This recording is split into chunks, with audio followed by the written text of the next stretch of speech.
So, good evening. I'm Nichola McLeod. I'm a coach and mentor and a team builder, and I love supporting people to reach their full potential. I've got over 25 years' experience in business as a senior executive in the corporate world, but also as a self employed entrepreneur. And tonight, we are looking at goal setting that works. Now, I've already done a session that's on my YouTube channel about the mechanics of goal setting.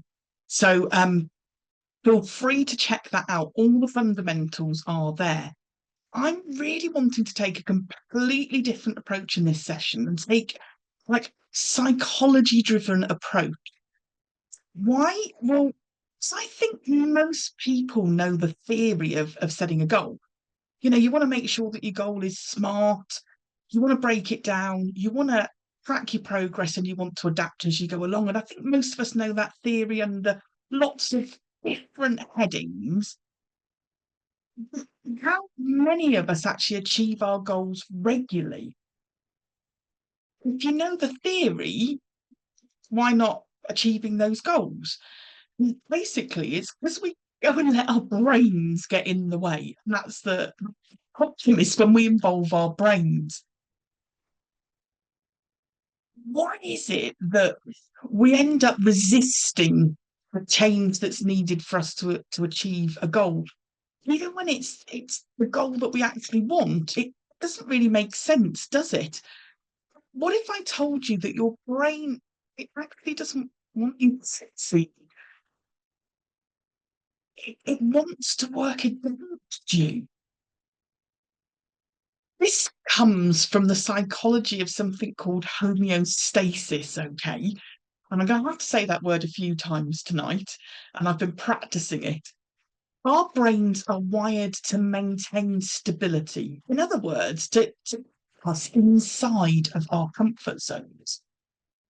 Homeostasis, it's your brain's natural tendency to maintain stability and balance, physically, mentally, and emotionally. So just like your body regulates temperature and blood sugar level, your mind also resists change to your habits, to your identity, to your comfort zones. But equally, just like you don't consciously regulate your temperature or blood sugar, you jump in and help out by putting more clothes on, by taking some clothes off, by watching how often you eat and what it is that you're eating. And we can do the same with our brains where they want to maintain stability and balance, we can do things to give them a helping hand to nudge them in the direction of our goal. And it just takes a little bit more understanding. So, why does this homeostasis make goal setting so hard?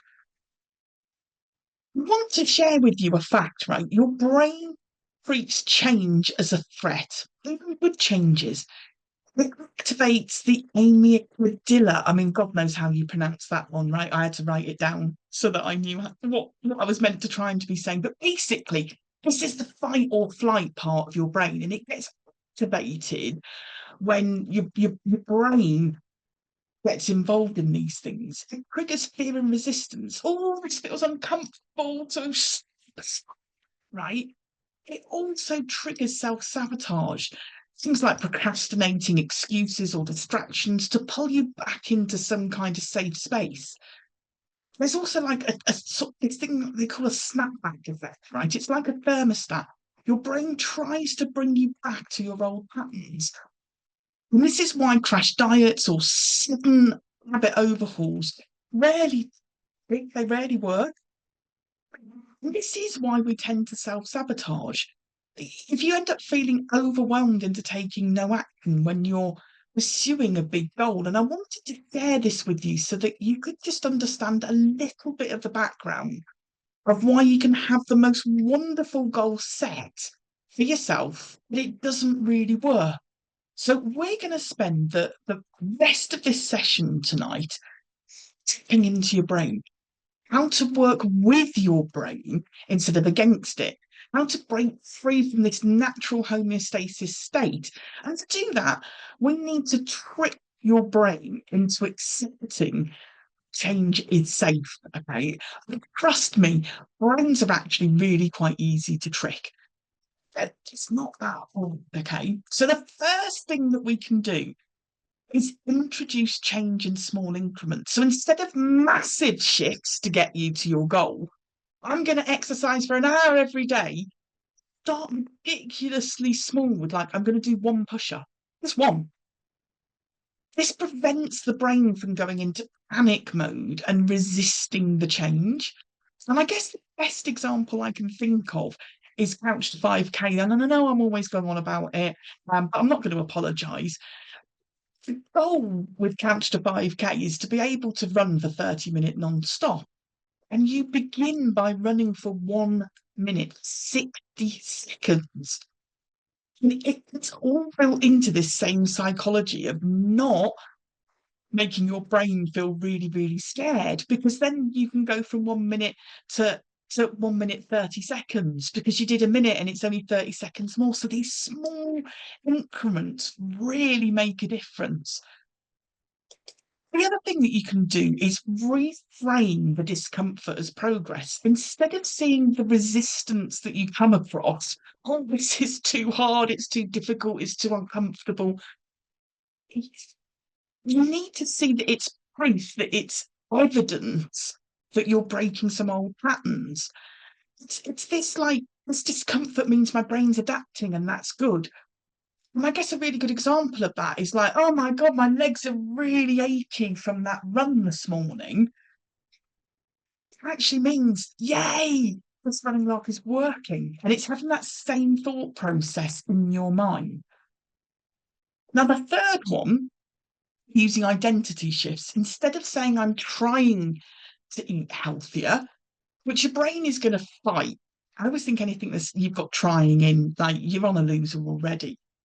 I'm not trying to run. Instead, I'm somebody who does run. And I'm going to go a lot more into the ways that you can do these things, in 3 things in this session. But I guess that the takeaway from this session that I want you to have is that your brain's number one job is to keep you in the familiar. Your job is to introduce change so gradually that it feels safe and natural. And eventually, those new habits are going to become normal. It's the new safe and the new normal. And before you know it, you've actually reached your goal. Awareness really is power here. Look out for some clues resistance is kicking in and give it a label. Ah, this is my brain just trying to keep me safe. Think about reframing like the question instead of how can I reach my goal, which is almost like a sort of stick approach, of like, come on, you can do it. Try asking yourself, how can I make my brain feel a bit more comfortable while I still do this?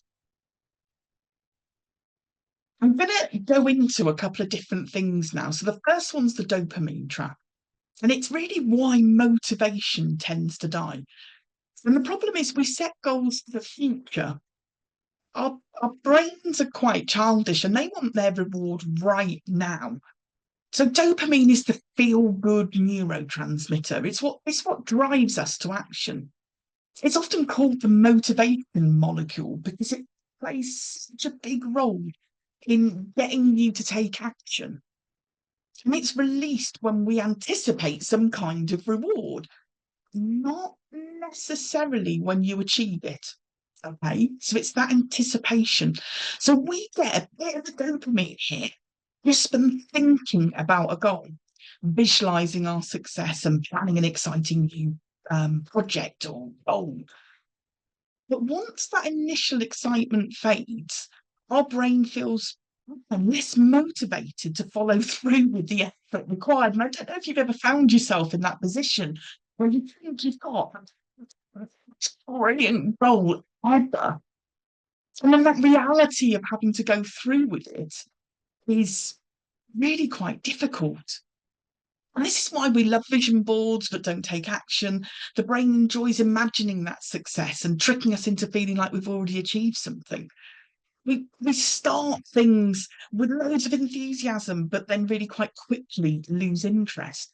The rush of, I don't know, newness wears off, and the brain is looking for some fresh stimulation somewhere else. It might feel great after writing a goal down, but struggling with follow through is act of goal setting is that dopamine, and it's almost like a false sense of progress because you've not got there. So we're going to look at different techniques that you can use again to I like to say it's tricking your brain. Phrase it however you like to help you to get there. Okay.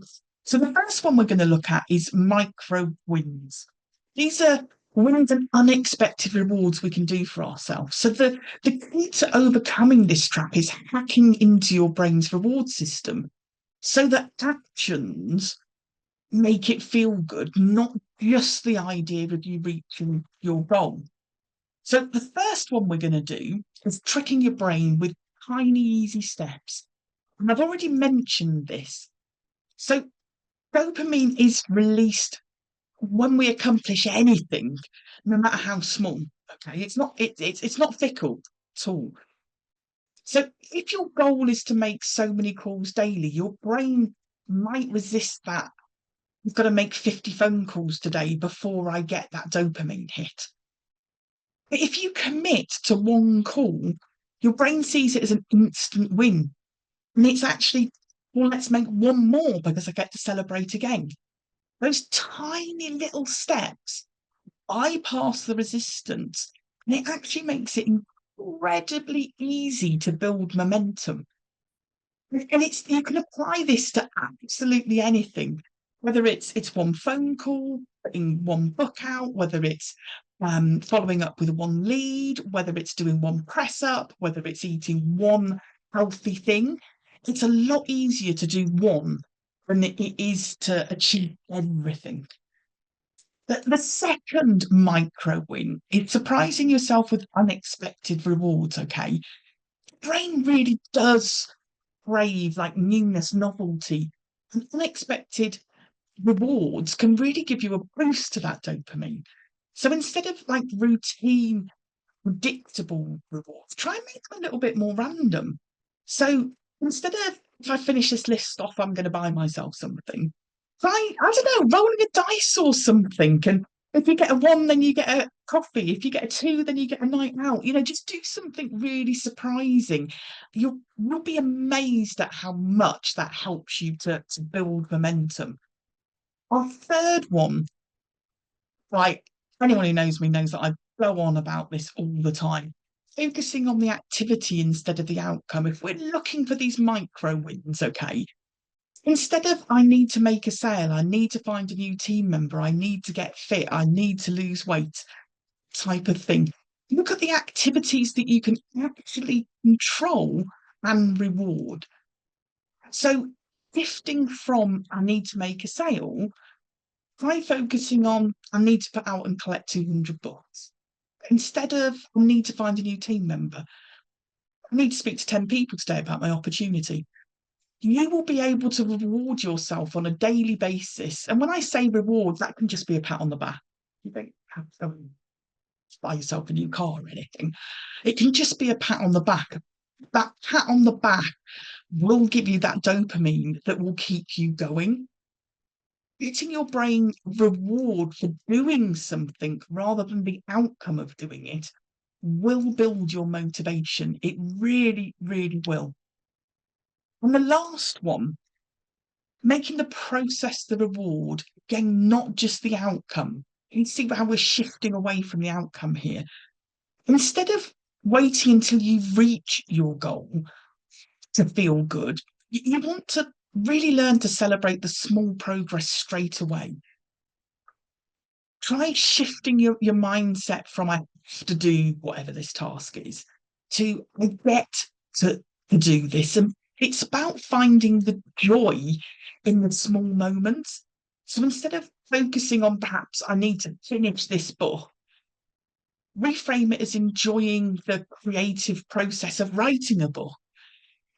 It's really bringing yourself down into the moment, not that outcome.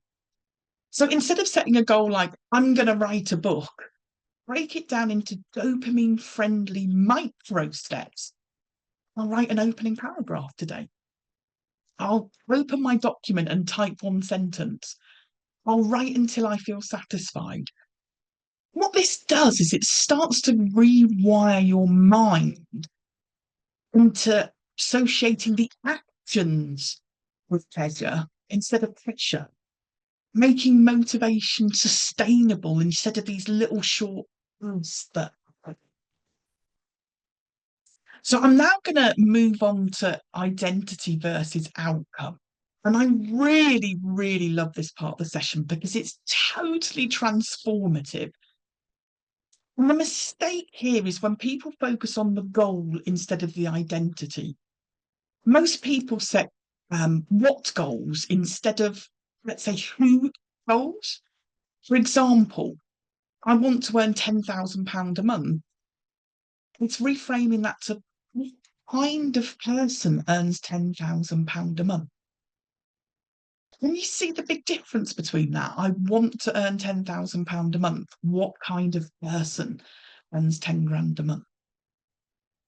Your brain is going to resist anything that is just not fitting with your identity. So the goal clashes with how you see yourself. Trust me, your brain is going to resist it. Like, if I give you an example, if you set yourself a goal to run a marathon, deep down you see yourself as not a runner, your brain is going to do nothing to create excuses and resistance. If you want to make £100,000 a year, but inside you believe, I'm just no good with money, you're going to sabotage your progress without even realizing it. Your identity works like a thermostat. Your brain really is a thermostat and it keeps you at your level of success. You know how a thermostat works? We've just had our heating fixed, so all the thermostats in every room came on because the house was a bit chilly. But they will go off as soon as it reaches the level that it needs to. And that's what happens with you. Whether it's your level of success, your fitness, your confidence, whatever you believe you deserve is the level that you will get to. If a goal feels too far from your current self-image, then your brain is just going to fight it. To fix this, you need to shift your identity before you look at your actions, okay? So instead of thinking, I need to do X to get Y, think, I'm the kind of person who does X. Don't set a goal to work out 3 times a week. Tell yourself, I'm the kind of person who moves my body every day. Don't aim to be more confident. Instead, shift to, I'm someone who speaks with confidence. Think of some of the goals that you have and now describe the type of person who's already achieved it. What do they look like? What do they think like? What do they do? And how can you shift your identity to be more like that? So we're going to have a look at the different ways that you can reframe your identity before you go to crack that goal. So the first one, reframing. Instead of focusing on what it is that you want to achieve, we're going to focus on who you need to become. Instead of, I want to run a marathon, it's, I'm the kind of person who enjoys running. Instead of, I want to make £100,000 this year, you're going to say to yourself, I'm someone who confidently creates financial opportunities. Instead of, I want to be more productive, I'm the type of person who gets things done efficiently. And trust me, you do this reframing with yourself on a regular basis. You start thinking, well, I'm the type of person who gets things done efficiently. Why am I thinking about going and scrolling through Facebook? That's not the type of person I am. It happens so quickly. Hey, you'd be amazed. You're seeing some reoccurring themes here, okay? Tiny wins, right? Tiny is a really, the goal is big, the journey is about tiny, okay?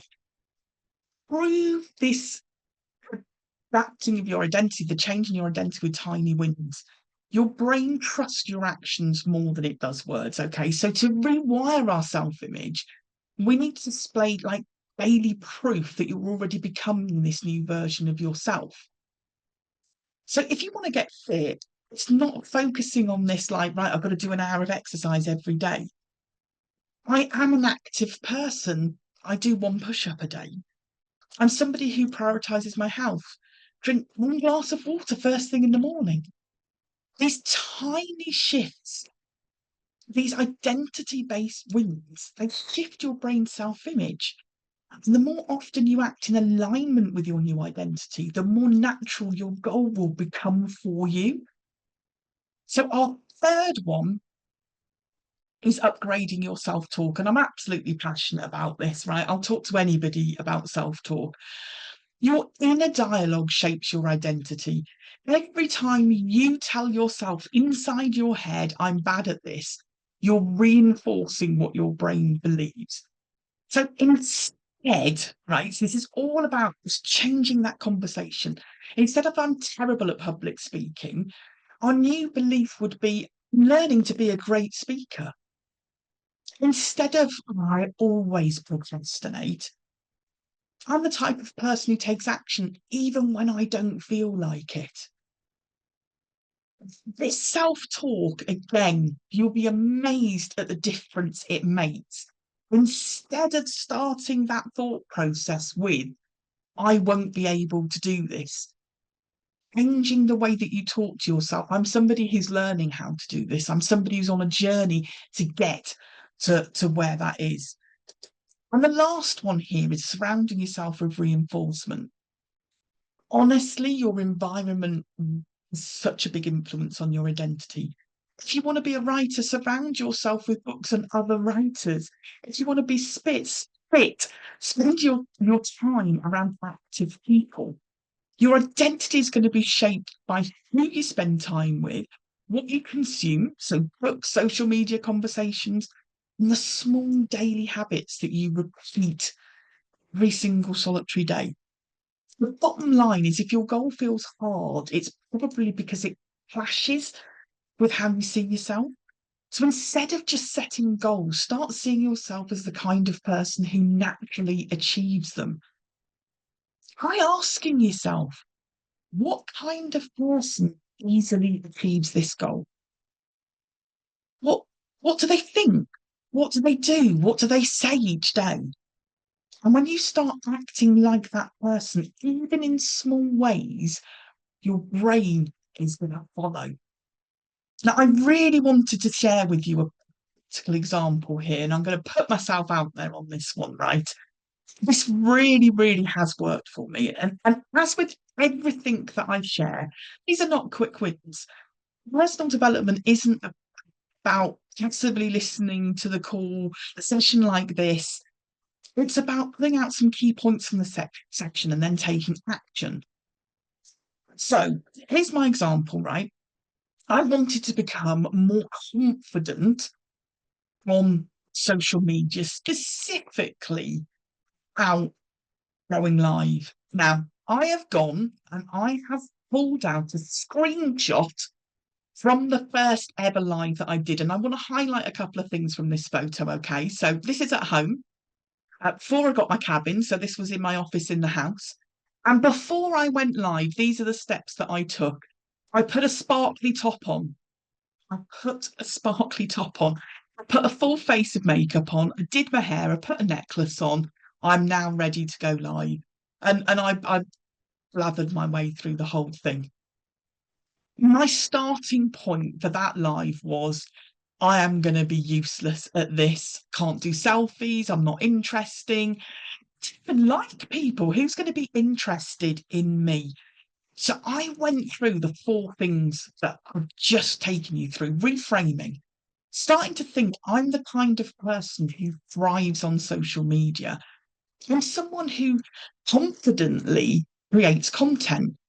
I'm the type of person who is consistent with social media. Tiny wins. I'm not going to go a day without posting something was a win for me. Something, anything, to get myself past this fear of I've got nothing interesting to say. Upgrading the self-talk. I'm learning how to thrive on social media. I'm the type of person who consistently shows up on social media no matter the response. I'm learning what does and doesn't work. And reinforcement. Who do I know who's already where I want to be? How many conversations with them can I have? Why is it that they're doing that? What's the reason they did that post? What tools are they using? All those types of things. And the result? I now genuinely believe in what I'm doing. This was a video that I did 2 weeks ago. You'll notice there's no sparkly top. You'll notice that there's no necklace, makeup, all the rest of it. Believe in what I'm doing. And 1,100 people watched the video. I'll emphasize what I said at the beginning. This isn't a quick win. This is about you taking yourself on a journey and giving your brain as much help as you can in that journey. So the last couple of things that I wanted to go through are going back to that goal that you've set for yourself and like, why isn't it working? Often playing it's safe, really does kill motivation. See, fear and excitement feel exactly the same in your body. Physically, both emotions create the same response: fear and excitement. Fear, increased heart rate, adrenaline, heightened focus. Excitement, increased heart rate, adrenaline, heightened focus. The only difference is the story that we tell ourselves. If your goal doesn't scare you a bit, it's probably too small, and safe goals don't create enough emotional charge to keep us going on that path. Can't emphasize the importance of that emotional charge enough. It's the magnet that keeps us going along for a long time after motivation has left the building. Safe goals lack that emotional charge, and no emotional charge means no motivation. So, example, I want to earn £100 a month is logical, but it's not going to ignite a fire underneath you. A goal like I want to double my income in the next 6 months is scary exciting. That emotional charge is what fuels systems, and strict goals will keep you in the game because they create just enough fear to trigger focus and adrenaline. So we're going to look at how we can use fear as a compass. We're going to flip the script a bit. Instead of using fearing failure, we're going to fear staying the same. The goals that make you feel uncomfortable are often the ones that are worth chasing. So instead of running from that fear, use it as a signpost that you're on the right track. Fear staying the same more than you fear failing. Most people get stuck in that fearing failing, but the real danger here is staying stuck and being in the same place right now as you were 12 months ago. What is scarier? Failing at something big or being in that same place 12 months on from here? When you realise that inaction keeps you exactly where you are, fear starts working for you instead of against you. And it's thinking about the things we've already spoken about in this session, changing that identity. I'm not useless. I'm actually somebody who's learning how to be brilliant at whatever. They will help push you forward. The other thing that will really, really help, I'm going to talk about obstacles for a moment. See, visualization alone doesn't work. Most people, when they do visualization, they visualize the success. Now, I've never really got that. I always struggle a bit to paint that picture for myself when I've got my eyes closed and I'm trying to do that. quite fascinating to discover that research show it's actually more effective to visualize the obstacles that you'll face and how you're going to overcome them. Athletes often use mental contrast. Instead of just picturing winning a race, they imagine struggling through the pain and still keeping going. This prepares your brain for reality, and that reduces the likelihood of you quitting. Obstacles. If you pair your vision with the struggle, it's going to make a really big difference. Do me a favor right now. Okay, we're going to do a 30-second exercise, and I'm going to ask you to start off by closing your eyes for me. You don't need to look at me. Close your eyes for a moment and picture yourself achieving your goal. Whatever your personal goal is, see yourself celebrating whatever that is. Now I want you to picture the biggest obstacle that's going to try and stop you. What does it look like?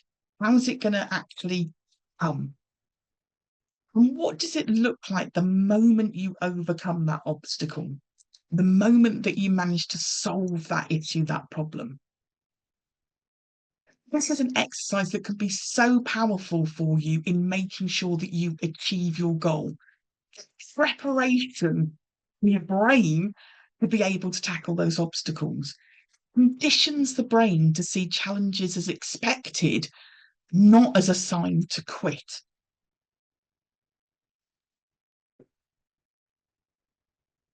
So, just to summarize, your brain it is going to try and stop you. And your job is simply to outsmart your brain. Think of one small thing you can do today that your future self is going to thank you for. And remember that the goal is never to be perfect. Our goal is always to keep moving towards that end result that you're searching for. I've got a free guide that takes you through some of these exercises that we've looked at in this session. So it's my guide to goal setting that works. If you'd like a copy of it, you just need to drop me an email to nichola@beautyofsuccess.co.uk. The next session I'm doing is called Personal Branding 101. However, you are going to need to wait 2 weeks for this session. So not next Monday, not the Monday after, the Monday after that. I really hope that you enjoyed this session.